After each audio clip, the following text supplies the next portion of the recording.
I've never heard so many good takes in one breath. Welcome to the Lilac City Smash podcast. I'm your host, You're Too Late, and I got Jack with me as well. Hello. Today, our honored guest is someone with a name so powerful. It has such, it gives a really good first impression. He does not fear what character you play. You already know who he plays. This is a man so confident that he does not care stage first or character first. His name is Twitchy, Terry and Sonic Main. How's it going, bud? It's going good. Also, thank you so much for all the flattery. It's good to see you guys. I really ought to be more confident in myself. I think from today on, I'm going to be known as You're Too Late, Piranha Plant, and Beyblade's Main. What does that sound to you? I like it. It like exudes confidence, and you basically, you're being upfront about like who you are, and like when it comes to like Smash Bros and all that.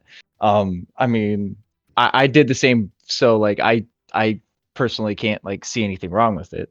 Jack, is there any way you get in on this too? Like who do you want to announce to the world when you're signing up for Evo? What tag are you going to go into, knowing that Twitchy and I are both going in with our mains firing? I'll be Jack.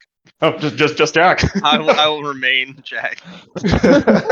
I mean, like, could we even like how would Jack go with like Donkey Kong at this point? Because it's like, what would you say, Jack Donkey Kong main?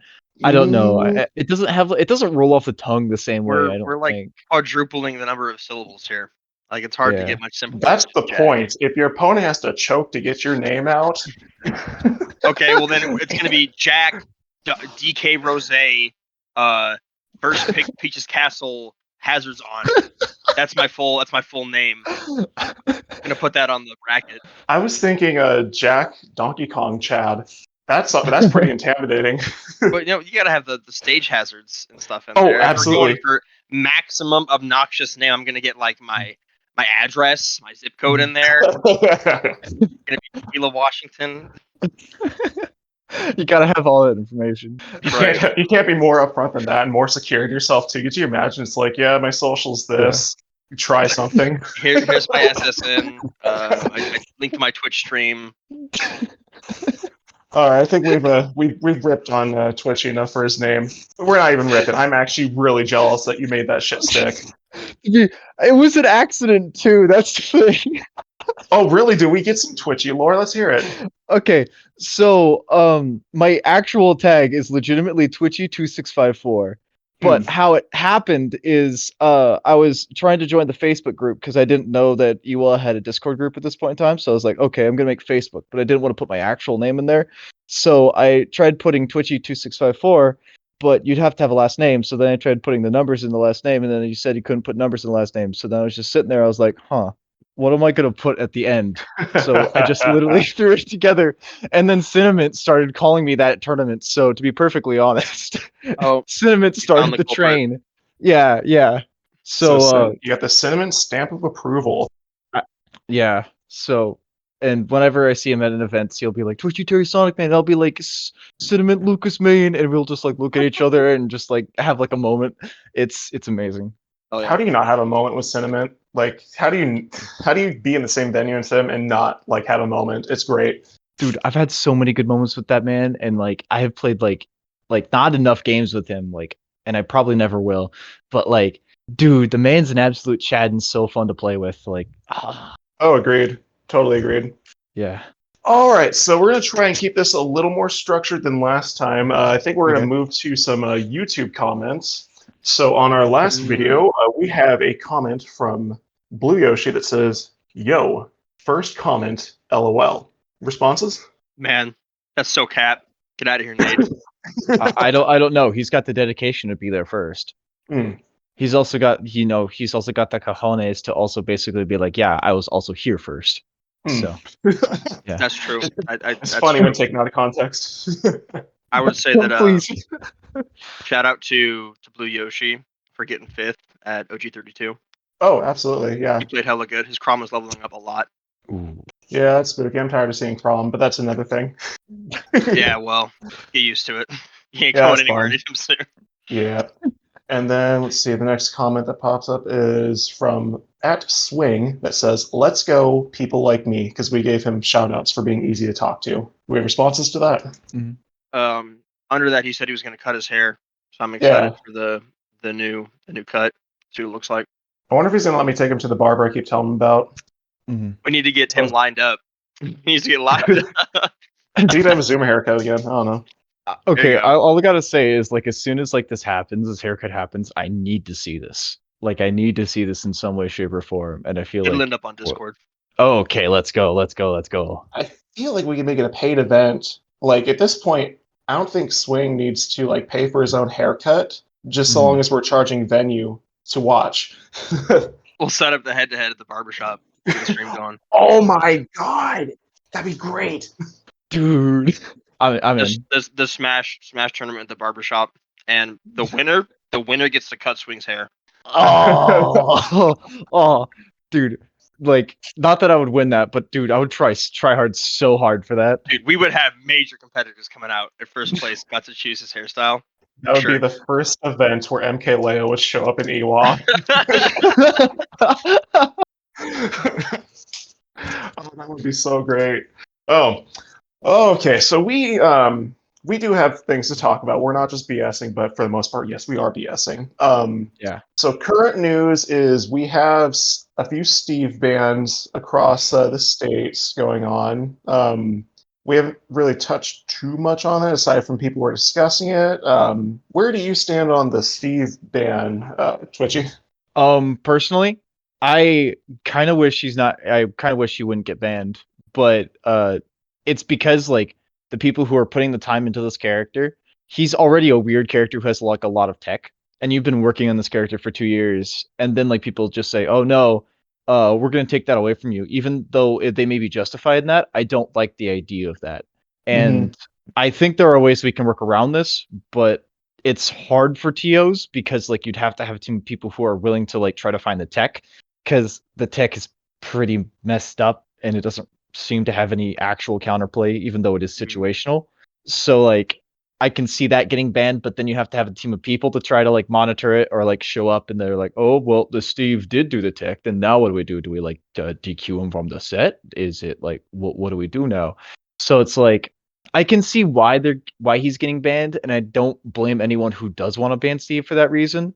But for me personally, and you can quote me on this, if anybody ever wants to go to like play Steve against me, I will always gentlemen's to let you play the character. I do not care. Yeah. So Mad respect there. I understand not wanting to have your combo, like your true combo, completely dropped, and then you lose a stock for it. Mhm. From where I'm standing, no one in Iwa has that capability or has Yeah. displayed that capability. It's Mhm. always some sort of outsider. Like Kisai might be getting close, but I don't think he likes playing the character. Aside from him, I have not seen a Steve aside from that one at Beyond the Grotto. But Yeah. that's gotta feel really weird. Like say you're jumping into Smash because of you like Minecraft and you put all this time into Steve, and now all of a sudden your character is getting banned. Mhm. Now it's almost like you're being offered up as a martyr for the whole of the game, and you don't really play any other characters. That's got to feel really bad. This is a feel bad sandwich in a sense. Is there a high or middle ground, or have all the options really been explored here? I was going to say your comment about you essentially alluded to having like Smash referees. You would need to have people to go back and get the instant play-by-play of did that Steve actually use the tech and how do we respond to the situation? Does he forfeit the match? Does he just like SD the stock? Would that be a fair trade, especially if the tech got him a kill?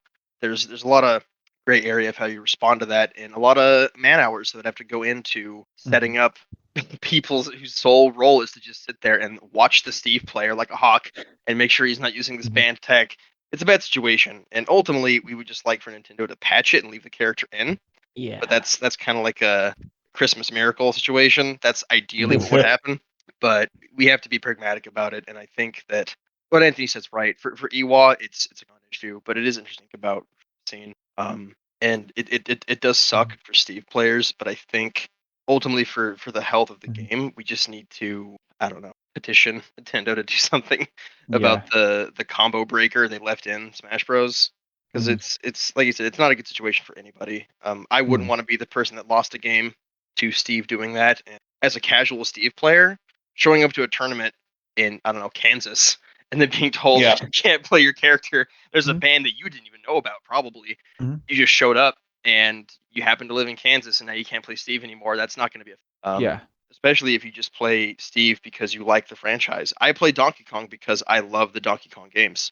You know, is he the best character? No, but I love the character means something to me. And if I was a Zoomer who grew up playing Minecraft, I would care a lot about Steve as well. And to be told that I can't play him would be a bad feeling. Yeah, I agree with that statement very much so. Have you guys seen what the official statement for Daddy's Den is? They're going to, if I remember seeing correctly, that they're going to have staff on hand, like they're going to have the manpower to be able to try and enforce you can use Steve, but you can't use the tech deal. Is that correct? Yeah, you're right. What they're doing is they're going to have like their pool captains.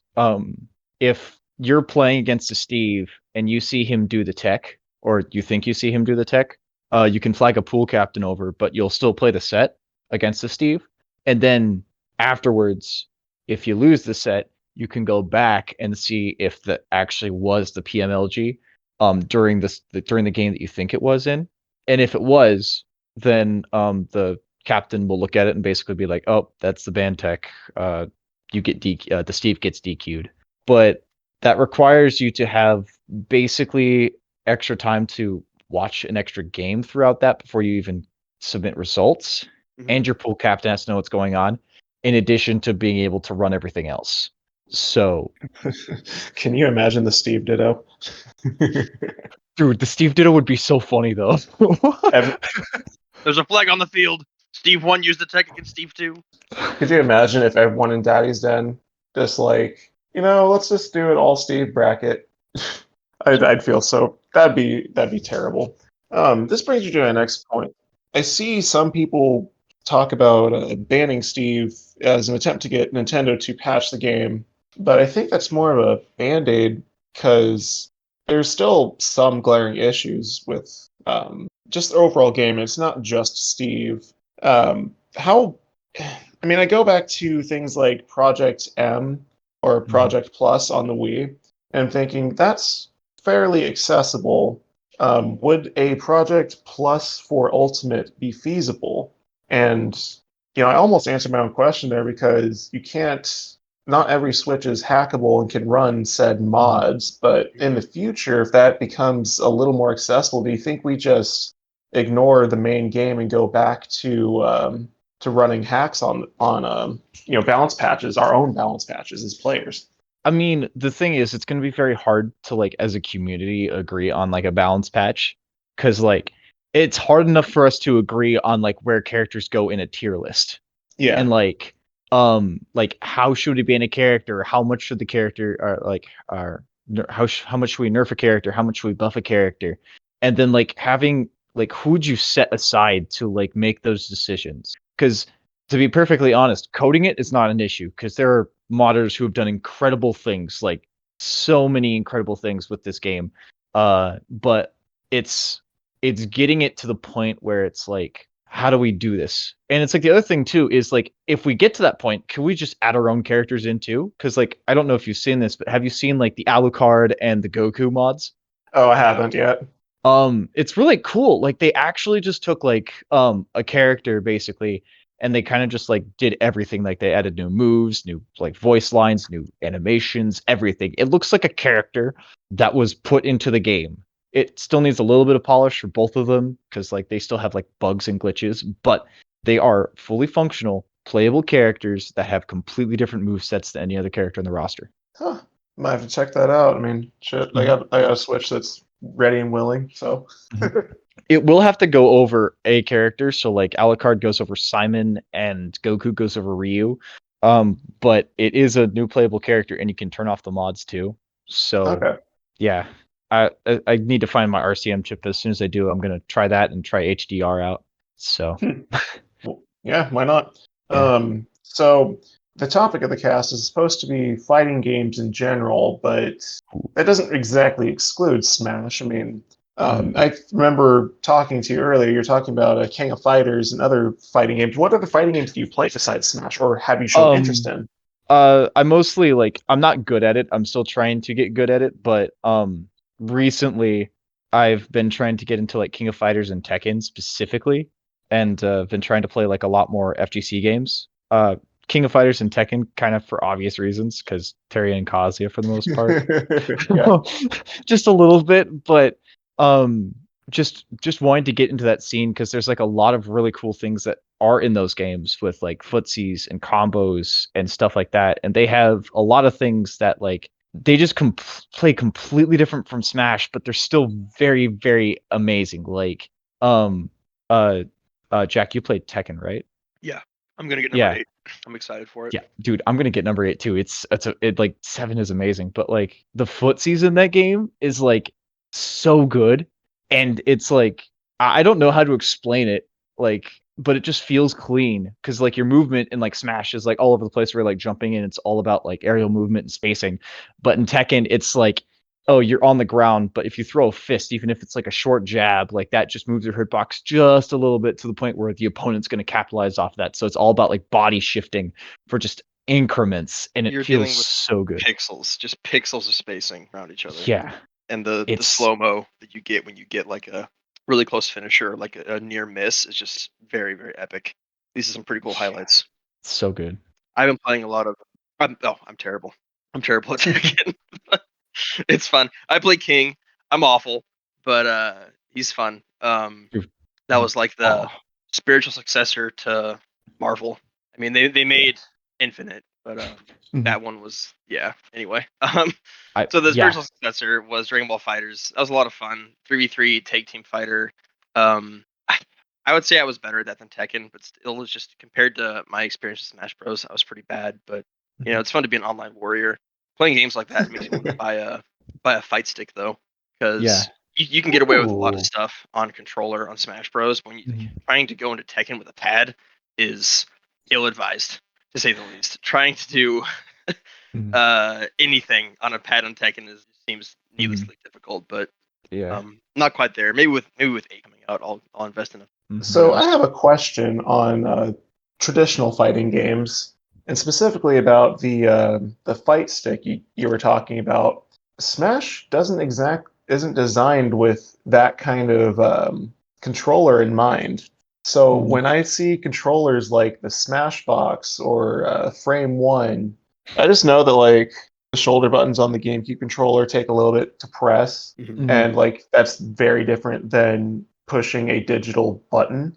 Is Mhm. that an instance of closing the skill gap, or are we just trying to play the game better? Like, what's the take on box controllers versus, inevitably, like objectively looking at it, the flawed GameCube controller? Because pro players get fobs, pro players mod the controller they're playing on. You know what I mean? So it's Mhm. not a Yeah. flawless controller. What's the take on that? I mean, I've heard like from the Melee community, like apparently box controllers are actually kind of busted for it. Um, but in Ultimate, it doesn't really have that much of an impact. I think the biggest question is like what's most comfortable for you? Because like I personally don't really like having the hand of like the feel of a fight stick. I'll take a D-padded controller any day. That's basically just an SNES controller. As stupid as that sounds, but that's just what feels comfortable for me. And having a box controller does feel comfortable for some people, but it does make certain things easier and certain things harder. Um, on a box controller, I know some stuff like an Ultimate. It will like make certain angles more consistent and certain tech more consistent. But then like having like weird pivot grabs, it's like something simple like a pivot grab might be harder for some reason. It's a trade-off. It like the box controller is really good at some things, but not so good at others. And when you do pick up a box controller, you do have to relearn everything and how you learned it. I don't think it's that big of a thing. Like, I don't think like when people are making it out like it's like the craziest, like, oh no, it's the end of the world. It's making GameCube controllers obsolete kind of thing. Because like I think GameCube controllers still are gonna have like that place, even though we are modding them to all get out because they do have problems. But um Melee does have some interesting things where it's like the box controller makes like because like an ultimate we have the buffer system and stuff like that. in Melee, there's like a lot of weird tech that only is exclusive for box controller users, and they have like weird like Smash DI because of the box. So then there's like a bunch of like things that they're actually doing to nerf those controllers to make them so they're like more comparable to the abilities of a GameCube controller. Huh. But it's kind of odd. I don't remember who, but there's like some videos you can watch online of this dude who just talks about it, and it's pretty interesting. That's interesting that you bring it up, but it's not like a straight upgrade. Because I think the general consensus, or at least from the outside looking in, when you see a video of ESAM talking about, hey, I moved to the box controller, now I can do all this broken peek attack, it's really easy to buy into, oh, there's all these upsides and literally no downsides. When in fact there is a trade-off. I mean, one, you do have to relearn the game. Two, certain inputs, I mean, you're not going to be able to change your angles as fluidly as you would on a control stick as you would on, vice versa. So that's pretty crazy. So that actually changed my perspective on the boxes a little bit, because I was thinking it was all upsides and everything was green as long as you learn to use it properly. But I mean, you can get those angles. Like there's modification buttons, so that way you have like certain buttons that will get like, so like instead, like you're not just limited to 8 directions. Like you'll do like a bunch of like modification buttons that will give you those different angles, and you can program which angles those are. The thing is, you'll end up holding like 3 buttons to get like an angle or like some weird combination buttons, and you have to decide which ones get which angles. So then congratulations, you got to go through your character's moveset and basically be like, do I want a 10-degree angle to the left or right in this situation, or would I prefer like a 73-degree angle? That's interesting. That's a lot of work. You do have analog inputs, and you have to map out everything, and you have to choose what you map out. But yeah, that's box controllers. Jack, have you had any first impressions or ideas on box controllers? All I think of when I think of a box controller is Hacks and his broken hands. I don't know if that's helpful, but that's my commentary. What was supposed to be something helpful for Hax's hands is now turned into not necessarily something controversial, but I don't know. You still have GameCube controller purists and all this fun stuff. Everybody's a purist when they lose. If you're kicking somebody's ass and they're on a box, nobody cares. They beat you, that banned. Yeah, I finally saw gameplay of a box Kazuya, but he still lost to Big D's Ice Climbers. So so it's not the be all end all, I suppose, is what I'm getting to. Yeah, it's still the player. So we had this is our first time ever having homework, but I linked a few videos for Core A Gaming, specifically one talking about closing the skill gap, and also System 1 and System 2 thinking. A few points I want to bring out from the first video was how spectators really appreciated Evo moment number 37 because of how difficult it was to parry all those hits then versus now, where you can actually tap the block button to the beat of a song and have the same effect, just, not in that Street Fighter game. How do you guys feel about that? I mean, it's kind of like, I mean, in the video they kind of talked about like game design and like who they're trying to appease, and a lot of times it's like you end up having this balance of like who you're trying to appease, and like that goes for every single game. Smash kind of like leans to more casual audiences and like trying to bring those in, but we still have our Evo Moments 37 even within that, where like we had the MKLo versus Sansora come back early on in Ultimate's lifespan, right?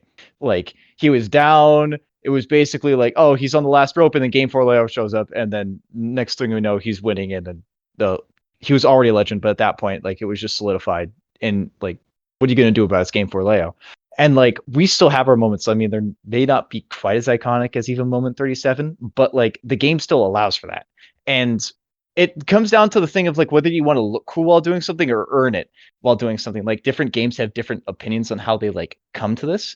The hack and slash games where it's just like, oh boy, you pull off an anime move, next thing you know is try an explosion, things go boom because you hit a button press, like a button combo. Yeah, right? that's I'm gonna say Devil May Cry or even Dynasty Warriors.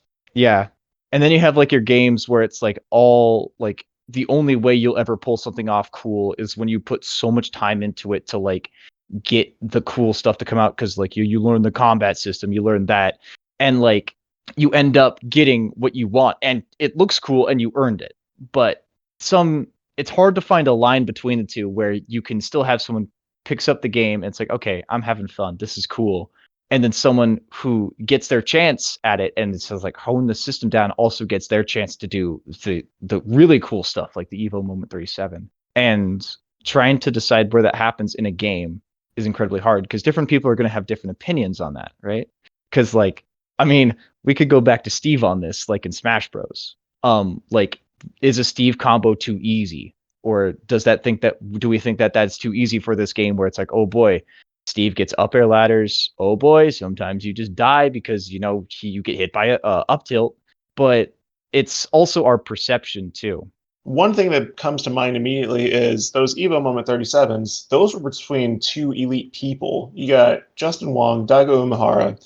Those are guys you're probably not going to beat if you pick the game up within a week. And so, with allowing these game designs, like having game design to allow for more of these Evo Moment 37s between like even mid-level players, I mean, do you think that allows for higher retention? Do you think people enjoy the game more if they're able to do cool things that their heroes might have been able to do?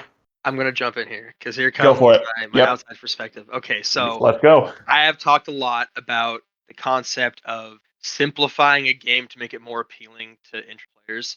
Entry level players don't understand or appreciate your efforts to simplify the game. The only thing you do when you nerf a game or make it easier is punish the top level players because the 10-year-olds who are playing the game for fun are going to have fun no matter what you do with the high level stuff.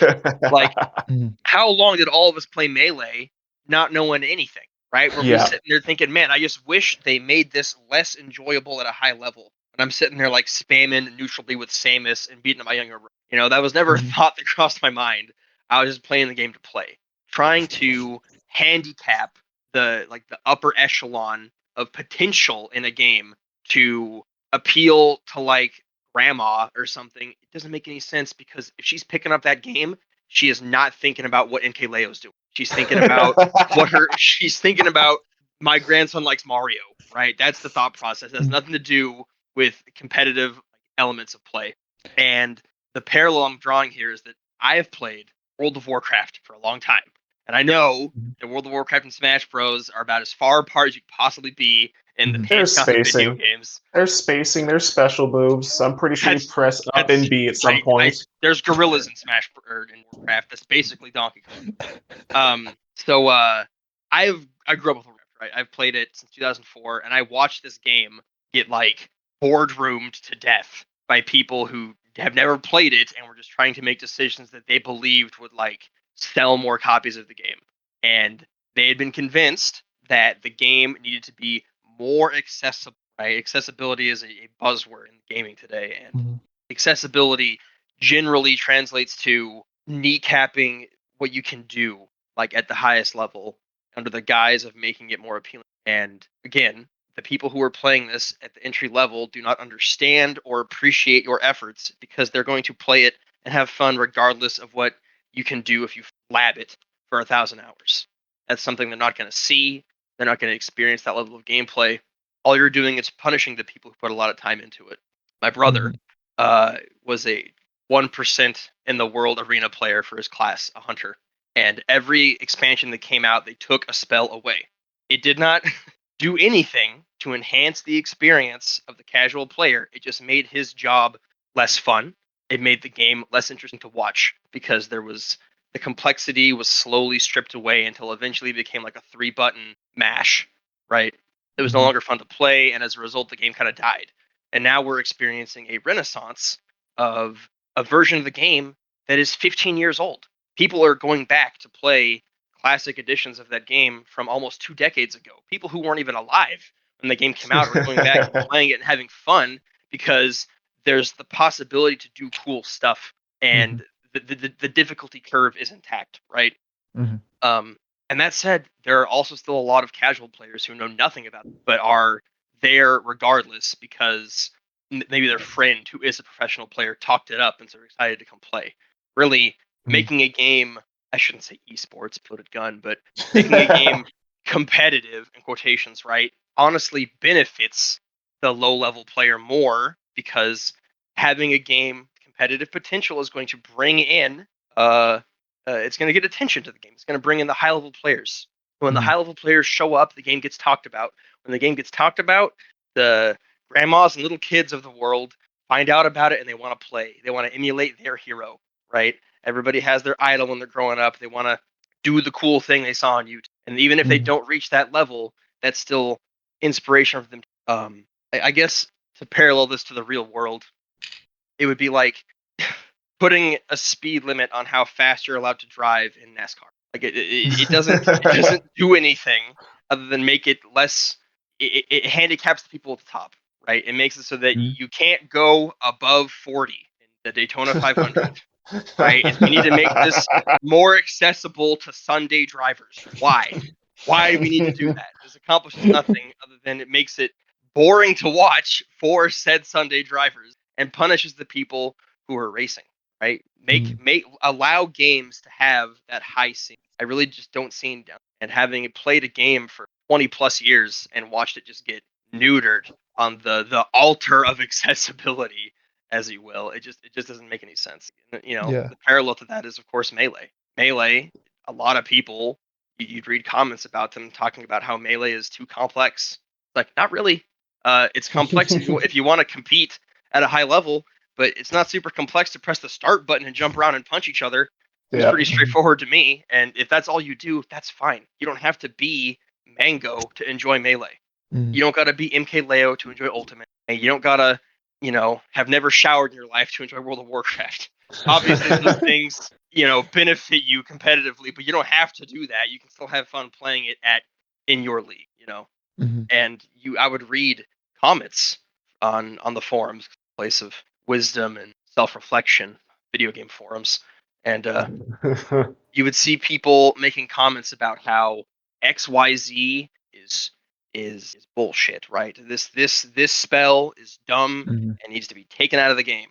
And the person making this comment is like level 13. I know that doesn't mean anything to you, but the level cap is like 100. So this person is got their training wheels on and they're providing commentary about what needs to happen in a game, and you're going to lose my sub, yada yada yada, you need to make these changes. That kind of person is not the demographic you want to market, right? If somebody comes into your game and they're complaining about a difficulty curve, they're going to leave for another reason anyway. They're not going to stick around. The kind of people you want to reward are the people who are going to ride or die the title. They're there for a reason beyond just, I'm bored and this is my 2 hours of allotted fun time tonight before I got to go back to work. That's not the person you want to be trying to make a game for. Games do exist for that demographic, like Clash of Clans or whatever, but that's not what fighting games are. So you need to Yeah. understand your audience. Yes, that was a huge tangent. I apologize to everybody listening, but hopefully you gleaned something. No, it was amazing. Like sitting here listening to that, like that was I can drive with that. Word. Close to 100% agree with everything that was said. I want to go back to the first video where I was saying, not necessarily people pleasing everybody, but where does that leave, I suppose, spectators? Because don't get me wrong, you want the game to look good because good publicity and whatnot, but I suppose what it comes down to is upsets. If you lower the skill gap, then upsets are more common. The biggest upset I remember is, or at least currently, is MK Leo and Onin 3 stocking Leo. And to each their own. Someone might have been like, yeah, finally MK Leo was taken down. Where does the spectator come in at this point? Just like their the spectator, what they take away from it, how much they enjoy it. Is that what we're asking? It's more just where do they come into the equation when it comes to game balance, I guess.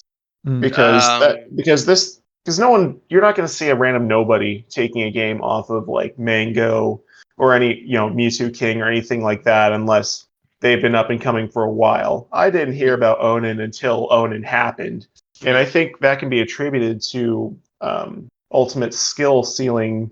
It's going to be infinitely high, but you see what I'm getting at here? Yeah, your comment about upsets is true. It does make upsets more common, but the more common something is, the less impactful, right? Like if you have ice cream every day, it's not special anymore. Yeah. If the skill ceiling is super low and upsets happen constantly, are they even upsets anymore, or are we just rolling the dice? Right? Yeah. Like it it's a balance. You don't want it to be so impossible that nobody can reach this guy, but it can't be so low that some random dude, an O2er, walks in off the sidewalk and takes a match. The game is like rock paper scissors, effectively. That's not. Nobody wants to see that. Nobody would be excited if the top player lost because of a dice roll. Effectively, that's not a game anybody wants to see, and I, as a spectator, would not watch that. I'm not tuning in to the Professional Craps YouTube channel. I'm not interested in watching that. I want to see a display of talent and prowess and hours put in. And if there's an underdog, they're gonna earn that title. I want to see an underdog take somebody down who's up there for a reason. They worked hard for it. I always root for the underdog, of course, but it needs to. They have to earn it. So I take it you don't play competitive Pokemon very often from your comments. No, I don't. I don't play competitive. I play Pokemon like I like the merchandise and I collect them. I don't play competitive Pokemon. Pokemon is like a bonding thing with my brother, my cousin, right? I love the franchise, but I could never get into competitive Pokemon just because anytime I'd be in a match, I would just be like, man, I wish I could just control my character and beat the shit out of my opponent right now. Not be sitting here waiting for my turn to be, or his turn to be. I do like the turn-based stuff, but competitive turn-based ain't really. Good enough. What's your take on our recent ramblings, Twitchy? It's really, really good. Like, to be perfectly honest, like I like basically everything that Jack was saying. Like if you take down the stuff that's on top, then like it's gonna hurt like the top players and stuff like that.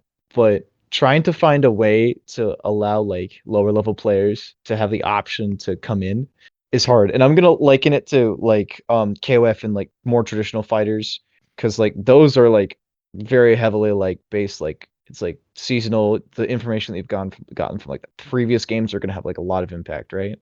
But like it's very hard for like new players to learn the system mechanics, learn like the weird little techs and like all that kind of stuff to get up with like the new players. So then when you start playing the game and you start playing like the diehards, it's very, very rough because you don't really know what's going on or how to take it on and all that kind of stuff. You have to find a way to have like a game that's easy to learn but hard to master. And as easy as that sounds to do, it's okay. not that hard to do. I mean, not that hard. Sorry, it's very hard to do because you end up with like, okay, how hard or how good do you want the easy stuff to be? Like, could the easy stuff for like the new players still be relatively good and challenge like the tough players? Like how do you want to do this? Like, should an easy character be as good as a hard character if they're both options and all that kind of stuff? This makes me think of one, my own abilities on Tekken and Dragon Ball Fighters, and two, the story of Borp. Are you guys familiar with Borp, the Sheik player? I am not. No, I'm not, Okay. unfortunately.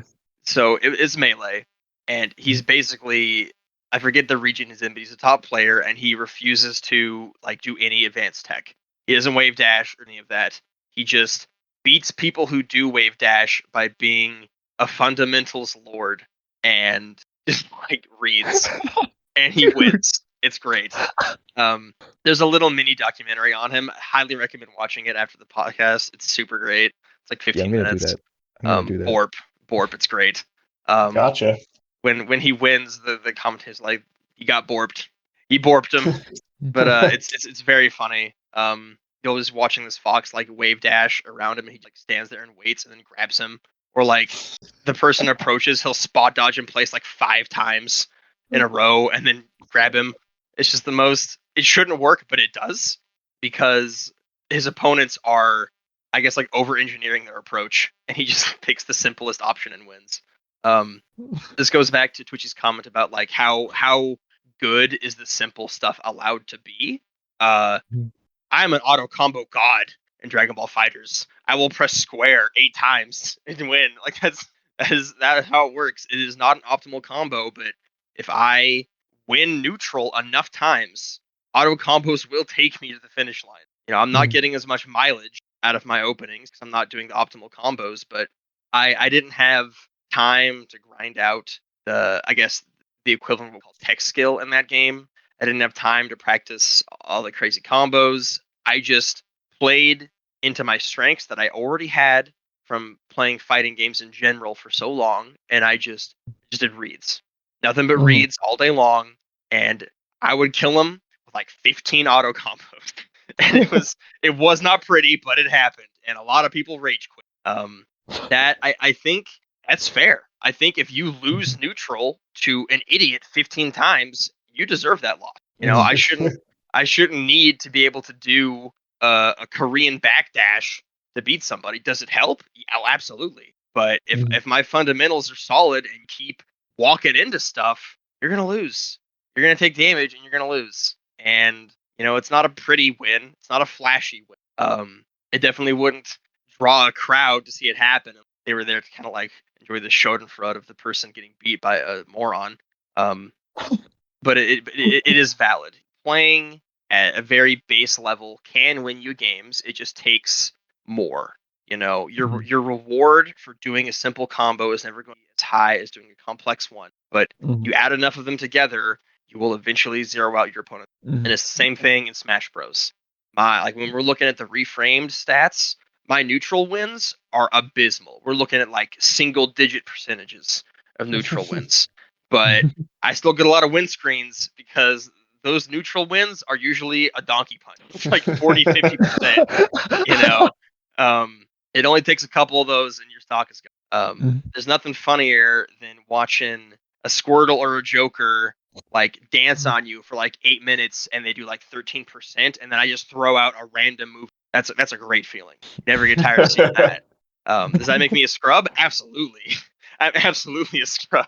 But you know, sometimes scrub get wins. Sometimes scrubs get. If it works, I mean, like it works, and that's like the basis of like Yeah. heavy characters in general. Is it's just like if I just do it once, if you get hit by my stupid option once because I just read you, then it's all even. You know? Yeah. Like I don't have the hands to do advanced stuff, so I play with my brain and my heart. I play off reads. That's it. Yeah. And you have to lean into a character that rewards that. You know, Donkey Kong is a character that rewards reads a lot, and Joker is a character that rewards tech skill. So play to your strengths, and I think that that's also part of like every fighting game has that element of balance in it, and that heavy characters are generally more forgiving and beginner friendly in that you can make a lot more mistakes before you lose your stock on a heavy character. Your good decisions are rewarded a lot more heavily. The downside of this, of course, is that heavy characters are bullied by top players. But if you're, you know, new to the game and you're fighting your friend who's also new, a heavy character is going to feel game-breakingly strong because they just win every trade, and they have to hit you about 4 times as often to make up for it. Of course, you know, you fighting a Bayonetta, it's the exact opposite situation because you're going to get laddered to the blast zone, or Byleth can 100 0 to death you or something. But that's the trade-off of playing a character that is more forgiving at the early stages of it. That serves as a really good segue into the second video I had you guys watch, where it's System 1 versus System 2. Twitchy, do you want to take the lead on that one? Yeah. Actually, that's kind of like a lot of things that happens in Smash Bros. And like whenever I would like try to talk my friends into playing like Smash Bros, or like just like how I perceive things in the game, is it's like, what is your autopilot going to do? What is your System 1 going to do? Like, what can you just like be able to do and not have to focus on it or worry about it? And like that opens up for you to do your System 2 and go focus on your reads. And like what Jack is saying, I'm just going to copy that and then just, you know, paste it and then takes a little bit of credit for like basically what he was saying. But like if you like heavy based characters or simple based characters have like they're easier on your System 1 because like you don't have to learn as much to like or practice as much, so that way you could have a decent System 1 and then like focus on like the reads. Like if you're playing a character like Joker or something like that, then you're going to have to either your System 2 is going to be working constantly, and that's going to wear you down. You're going to make mistakes because your brain can't handle all that, especially in a game that's as fast as like any fighting game. So you either have to practice the tech constantly so your System 1 can take care of it, which means you probably like haven't touched grass, or okay, maybe but like, or you know, you've been doing it for a while, or your system 2 is taking the brunt load and it's hard. But the other thing too is it's like your system 2 is like getting all the reads and stuff like that. So like players like you, Jack, you guys are like focused all entirely on like, how am I going to get these reads? You're focusing on your opponent's habits and stuff like that. Yeah. And it's really, really cool to watch guys like you, because I've had conversations with like Diagon and he's entirely system 2, and it's so cool to watch and hear him talk, because like his reads are just so good. It's a blast. It's like watching him play Ike. I'm like, his moveset is the same as mine, but all of his stuff works. None of mine works. Like he just knows. He just knows where they're gonna be every time. Yeah, it's so good. Yeah, the System 2, System 1 stuff was really eye-opening for me because I know there's a difference between autopilot and deliberate thinking, but when you play a character like Plant, you spend most of your time in System 2 because you're not outranging anyone. And Patui is the most reactable projectile in the entire game, so I get it. After like a few games, I get tired of playing Plant, and it's not like, oh, I'm tired of playing this garbage character. I mean, part of it's that, but the other part is like, I actually just don't have headspace to do it. Yeah. That's the beauty of Donkey Kong, is that I feel like I get better the more tired I am. I think less. I let my heart play the character for me, and things just work out. So on that front, do you think System 1 or System 2 considerations, do you think they have a influence on our current tier list, with Steve, Mithra, Joker being at the top, and harder to play characters being more towards the bottom of the tier list released? Do you think that has something to do with that? I think harder characters are generally near the top. Think about the characters that are more likely to break your hands.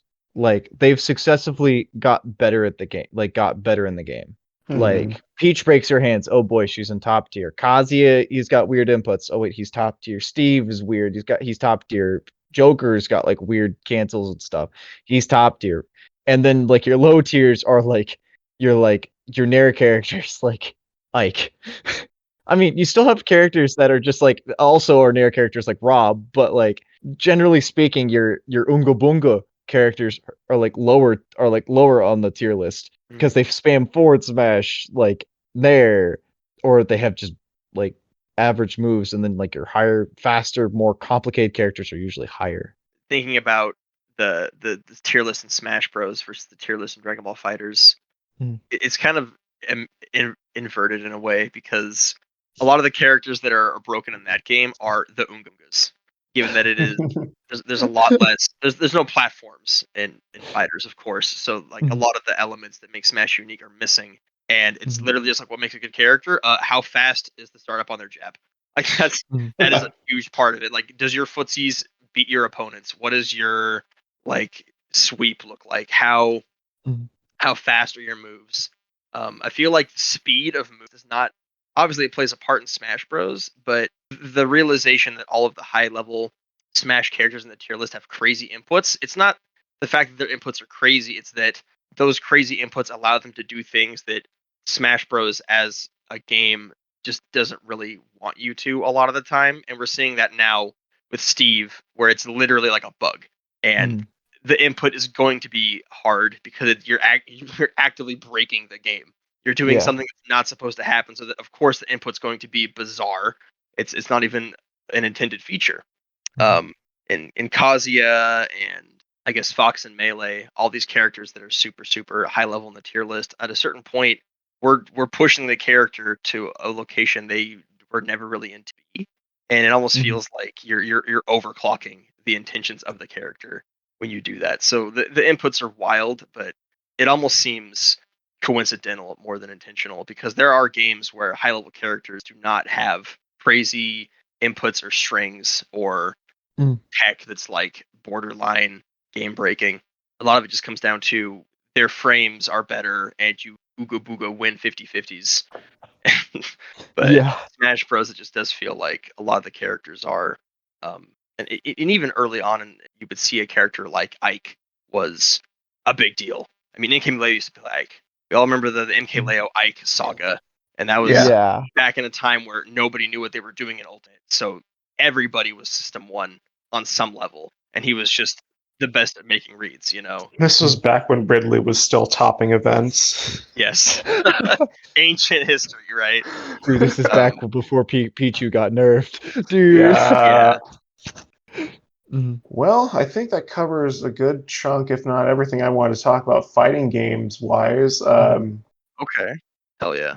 I'll check it out. Yeah. On that front, I think it's time for some trivia. So, Oh. yeah, yeah, you're not ready for these. Let's move on to some trivia. I'm just gonna put you on the spot, Jack, real quick. You didn't bring anything, did you? Any trivia? No. You're good. Okay, I got this then. All right, Yeah, Twitchy, bring it on. Terry, Sonic Mane. Who are the 3 characters in Smash Ultimate with the most amount of syllables? There's 3 that share. Are we talking about like what the Smash announcer says, or like what's written on their character select screen? Syllables, so it doesn't matter how it's spelled. It's how it's pronounced. How many Oh syllables yeah, they how have. much it's pronounced. Okay. There's one with 7 and 2 with 6. Oh whoa. Okay, I did not know it was that high. Dang. Oh wow. Okay, honestly, I gotta think. I feel like half this is gonna get cut out. Dang. Okay. It's okay if you're stumped. I got you covered. I know one of them. I know All right. one of them. The rest someone. Can I name them if I know? Yeah, go for it. Yeah, I'm quizzing both of you guys. Banjo and Yeah, go for Kazooie, it. right? Banjo and Kazooie's gotta be one of them. Banjo and Kazooie is one of them. Okay. You're not looking online, are you? No, I'm literally trying to go through the entire roster right now, just mentally. And it's not working. Not All right. It's that awkward. Trainer. It's not. Wait, are we counting all of the Pokemon that come with Pokemon Trainer? That'd be like 15. No, because he says Pokemon No. Trainer. The Okay. announcer will always say Pokemon Trainer. Okay. So it's like, because like part of me is like, part of me was like, oh yeah, Kazuya Mishima, because that's very fun to say. And then I realized that he doesn't say Kazuya Mishima, he just says Kazuya. And then it's the Yeah. it's like the windscreen that says Kazuya Mishima. I was like, no, okay, that was that one. Yep. What am I gonna do now? I'm in shambles. It's gotta be like characters with pets, right? No, Ice Climber. I'm trying to think. Like one of my first intentions was like maybe DDD, and then I realized that King DDD is Rosalina? only 4. Does it say Luma That's in the top? Does it say? yeah, that it says in and the Luma. star? Rosalina and Luma. That's that's 6. it. Okay, so who's 7? That has to. If Banjo Rosalina and Luma is 7. So Rosalina and Luma. Oh, okay. So there's one more. I gotta tip my hat to you, Jack. You literally got both of them. So. Well, I thought there was 2 that had 6. Yeah, there's 2 that have 6. Oh, one there's that 2 that have 7. 6. Because there's a third character. Oh, there's a somewhere. third one. Oh. Okay. Yeah, I have no clue. You guys have gotten this far. I think you could do it. Mm-hmm. Pokemon Trainer is 5. All right, I'll save you a bit of time. This character was introduced in Melee. Character from Melee that has a 6. Mr. Game and Watch. There we go. That's it. Mr. Ah! Game. Mr. Game and Watch. That's 5. Mr. Game and Watch. Isn't the ch a syllable? I think Watch is 1 syllable, right? I'm gonna look it up. How many syllables? Well, those are the 3 I've Watch? written down. So It's Okay, 1. either way. It's 5. That's a 5. This trivia is rigged. Oh. I demand I'm a so sorry. recount. I'm sorry. Well, at least I got it in the descending order. So you have Rosalina, Luma, Banjo Kazooie, Mr. Game and Watch. I'll take a picture of my paper if you want it. So No, it's not. we got Piranha Plant and Daunk E Kong, like 6 right there. make me question how I pronounce shit now. All right. So here's Yes. this next one. This is pretty good. So Terry's alternate costumes. What do his Okay. hats say? Okay. First 2 are King of Fighter. I mean, first 2 say Fatal Fury. The yellow one says King of Fighters. The one with the metal brim doesn't have. No, the gray one says King of Fighters. The like the leather one has nothing. I think the yellow one says Buster Wolf. I'm not entirely sure on that one. I think that the one, gray yeah. and brown ones are blank. Like it's a Okay. white brim. I think that's what it is. Okay, so we got 4 answers total. You got 2.5 correct. There's 1 missing. Doesn't he have like a Naruto metal headband or something? Yeah, that's Well, that's the one I'm that's just got the looking for logos. almost like the leather color, Oh, but it's like okay. a gray one. Yeah. Because the first 2, Fatal Fury, My Skin, King of Fighters. Neo Geo? That's it. Correct-amundo. There's an orange one that has Neo Geo. Yeah. That's it. You guys got all of them. You guys are killing it on trivia tonight. So Terry's hats say Fatal Fury, Neo Geo, King of Fighters, and the one you got half right says Southtown Hungry Wolf. So Down under. And I'm a fake SNK fan now. Best restaurant. Alright. And I found this one literally minutes before minutes before the podcast. Let's It is go. it is my favorite one. What is Sonic the Hedgehog's name as per the comics? What? Shoot. I remember seeing this, and I don't remember it. I do know in development he was called Mr. Needle Mouse. But I think this was in the Archie comics. Yes, this is exactly And they what I'm mentioned referencing. it, and I honestly do not remember what it was. It's something completely off kilter and like completely off I know. base. But I know. I'm like trying not to laugh. dude, say it. Say it. It's gonna be funny. All right. So only the middle name has been confirmed in the comics, but a previous author in the comic confirmed the first name. Mhm. Ogilvy Maurice Hedgehog. Yeah, I'd be called Sonic too if that was my name. If anyone got that right, I will give you $20. I do not care. If anyone got that right, show me the art of your Hedgehog OC that definitely Link us link us your PayPal so we can pay you, and also link us your DeviantArt. We'd like to see what you let's have see to offer. your Hedgehog DeviantArt from. Oh no. If this video gets 600 likes, I'll make that picture of the DeviantArt my profile picture. Oh my god. No. This is great. But no, I had to like sit here and stare at the word like what the old That it's is that spelled is OLG. salad of a name. Yeah, it is spelled OLGILVIE. Ogilvy. I'm thinking like Ovaltine, like Christmas Story, Ovaltine. I'm like, Ovaltine? The drink? No, Ogilvy, Maurice, Hedgehog. So Drink I your know great. Ovaltine. Yeah, drink your Ogilvy. No, I can't wait. At some point, I imagine I'm going to be bugging Griever to doing announcement calls on Smash, and I can imagine choosing Sonic, Ogilvy, Maurice, Hedgehog. No. It is officially. You are no longer Twitchy the Terry and Sonic main. You are Twitchy the Terry and Ogilvy Maurice main. I feel like this name's going to keep getting longer, and like things are going to keep getting thrown at it, because the next thing I'm going to start saying is Terry Bogard. Terry And- Bogard and Ogilvy Maurice. Oh man. Yeah. All right, so that's gonna cut it off for trivia there. Oh, hold on. Ogilvy, Dude, Maurice. that trivia was never one mind. more Never mind. trivia. We have one more. All right, Jack's gonna come in hot with his. All right. I didn't have no trivia, but I have trivia. All right, that's right. Let's go. Terry, which Mhm. Smash Bros character blue and white color scheme? I'm not gonna pull a Griever. It's so tempting to basically be like, "Oh man, it was covered in the last two. It was covered in the last two podcasts. Who is it? Oh no, it's Crom." Oh, you listened. He passed. I the test. listened. I picked up he on it listened. twice. I also Okay. learned from other people's mistakes. I hope.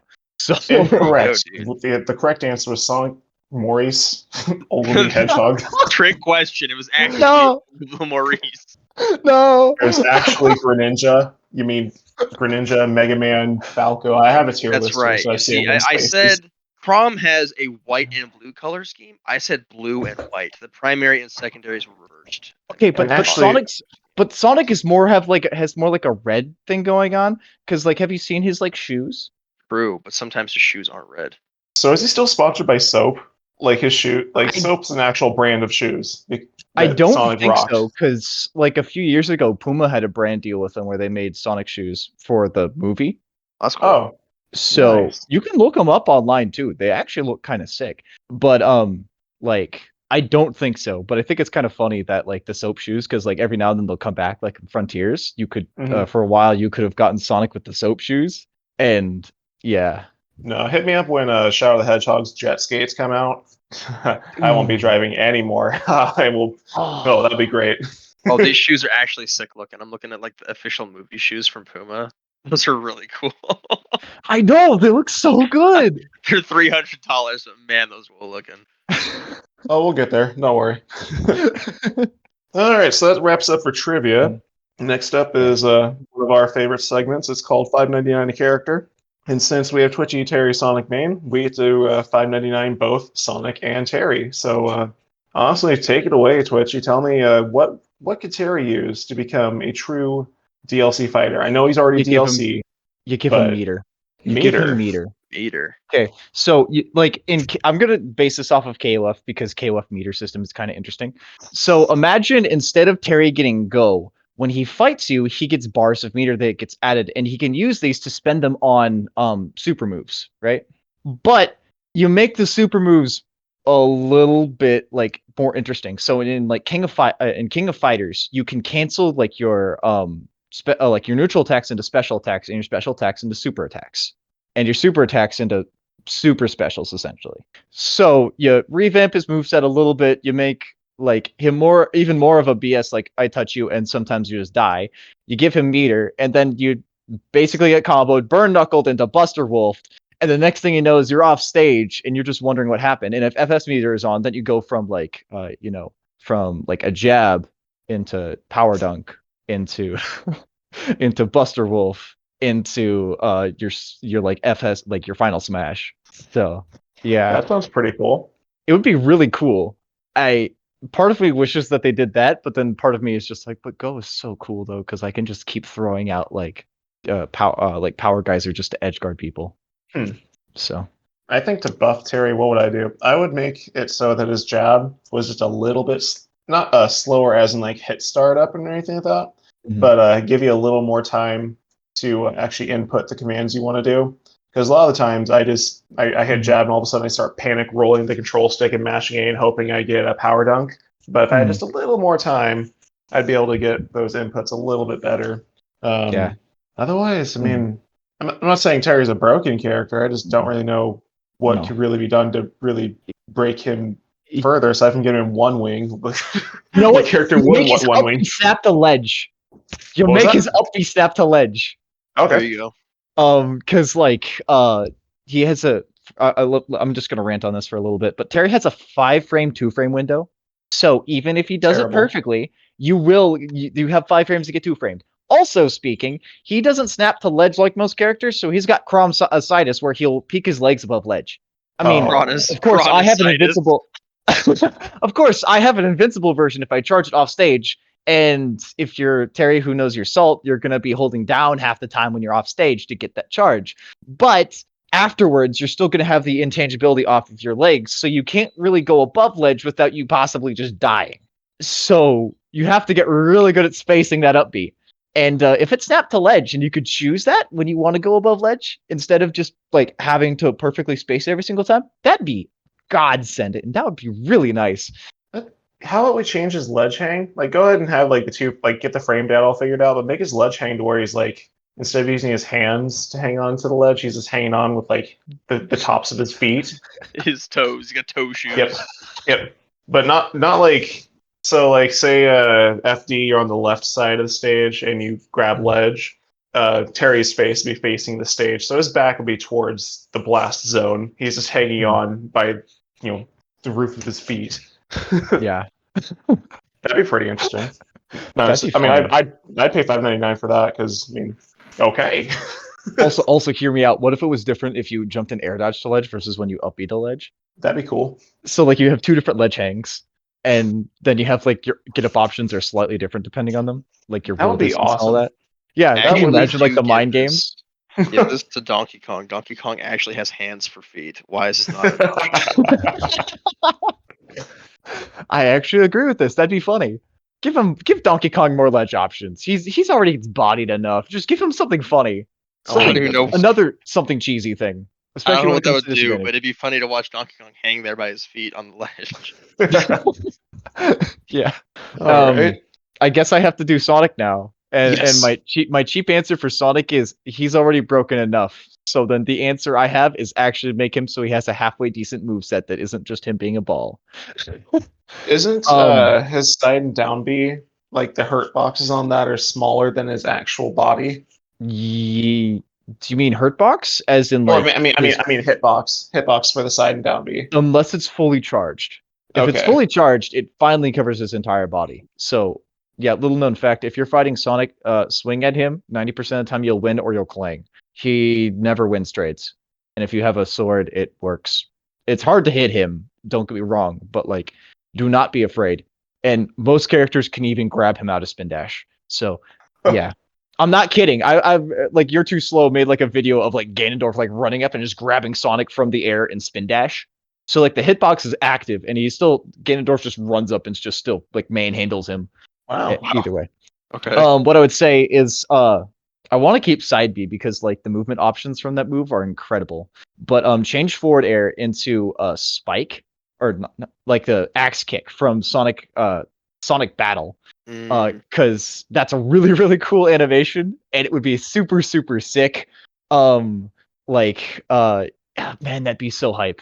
Make up smash like a flip where he would like flip his legs and he would just seem like a little bit more cool. Make him so his idle animation not only just makes him look like he's mad, but if he sits there for 2 minutes doing nothing, he'll just do the Sonic CD thing where he'll just jump off an SD. That'd be great. It'd be so funny.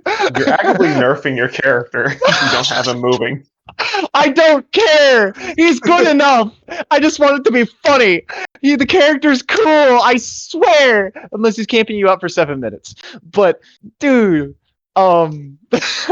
dude, make him like do flips and stuff after homing attack, like where he'll just like do poses. Like you can still act out of them, but make him more like Incineroar, where he'll just do like flashy things after halfway through the thing. Make his like. Sorry, go ahead. Make his dash like down smash like be a break dance. Like that'd be cool. Yeah.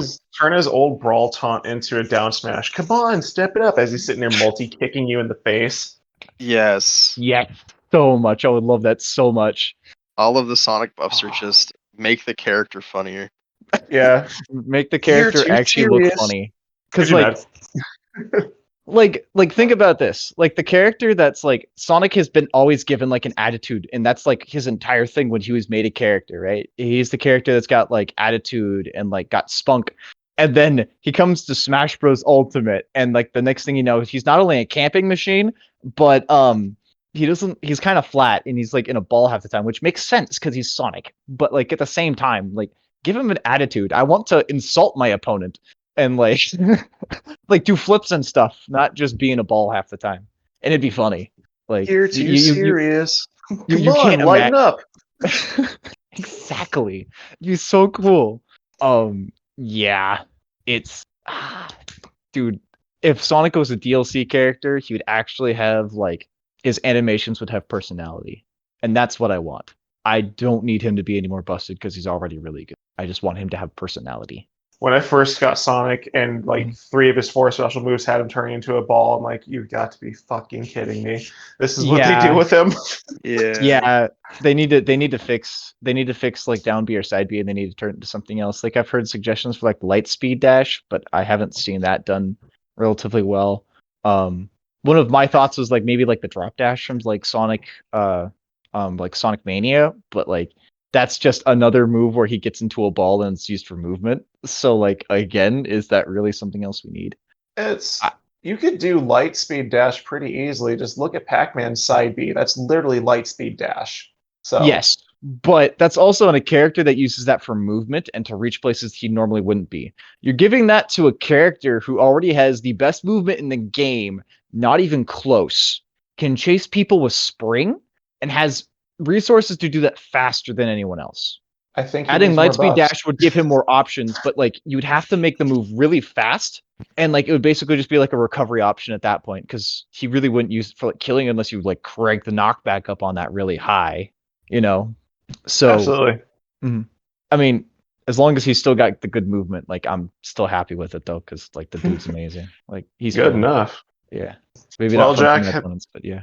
Jack, have you played any Sonic? Do you have any additions or subtractions from his moveset that would make him worth $5.99? Yeah, get the soundtrack from Sonic 3D for the Sega Saturn in the game. That'd be worth $6.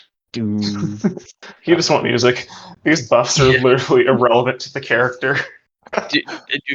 Music is irrelevant to the character. Music privilege is real. Okay, having good music makes you better. Dude, only if it's also to playing Sonic. Dude, the Sonic series has like some of the best music too. It does. Like, has great. It's so good.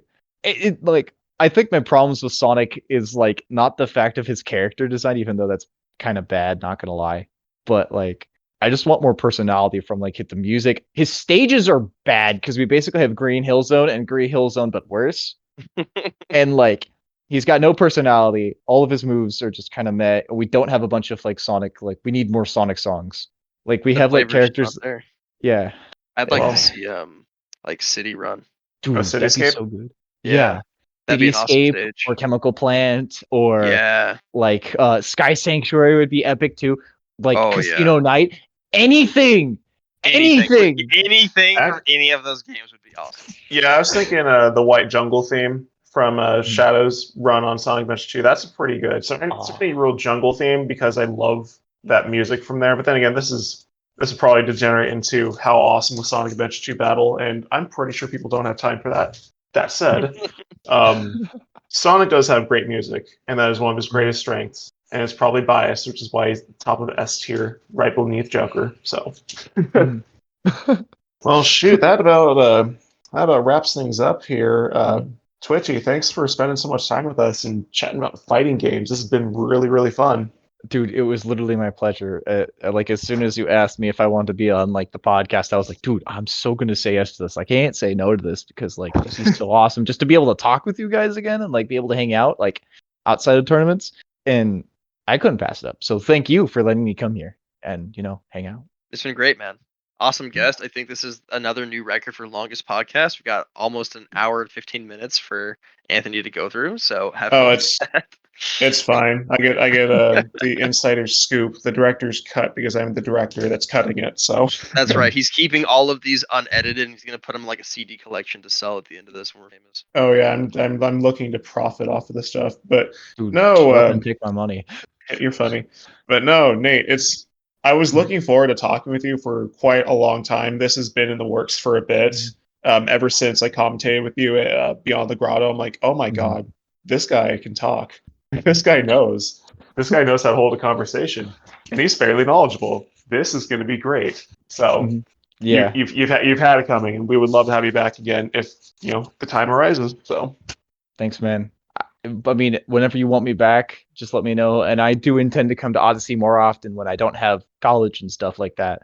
So, like, please I'll let you don't know worry when about I'm coming up coming here. I Much don't love. care. I still want to. All right. That's the end of the cast, guys. Be sure to leave us some comments. Let us know what you think. We might read them next time. All right, guys. Good enough. Thank you very I'm gonna much. head out for the night. Thank you once again. Thank you, guys. I'll see you later. Yep. Take care. Bye. Bye, man. Boy.